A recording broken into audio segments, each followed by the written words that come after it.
Айпери Кубик кызы, Роза эже, сиз дагы бир күнү хиджаб кийесиз. Бул пост экс-президентибиз Роза Исаковнанын билдирүүсүнө жооп катары жазгым келди. Хиджаб жөнүндө сөз болгондон кийин унчукпай тура албадым. Урматтуу Роза Исаковна, албетте сиздин жашыңызды сыйлайм.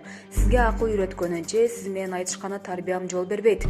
Бирок сиздин сөздөрүңүзгө өз оюмду кошо кетейин. Ар бир адам өз оюн айтууга укугу бар. Сиз айтмакчы бизде демократия. Тарыхка келсек, сиз айткан ушул даражага канча узак жол басып келдик, туура айтасыз. Курманжан Датка апабыз өз баласынын жанын кыйган кыргыз элимди сактайм деп, ошол апабыздын кийимине, өзүнүн алып жүрүүсүнө көңүл буруп койсоңуз, чачы кыска, жылаң баш, моюну ачылып, фигурасын көрсөтүп жүргөн эмес. Менин сүрөтүмдө нукура кыргыз кийимин көрүп коюңуз. Мойну башы жабык. Ислам дини караңгылык эмес, бактылуулук. Сиз айткан тең укуктуулук эмес. Динде аялзаттын орду баарынан бийик турат.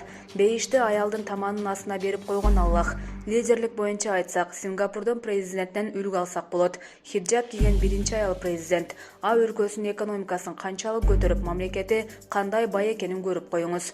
Баарыбыз кайсы жерден чыкканыбызды, анан кайсы жерге барарыбызды унутуп калабыз. Аллахтын өкүмү болгон жолугу жоктор асылганды токтотуңуздар.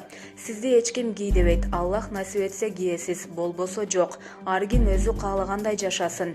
Бирок баарыбыз Аллага кайтабыз. Аллах адаштырбасын, хидаят берсин. Катуу тийсе кечирим сурайм деп жазды Айпери Кубик кызы. Булак аргумент кейже.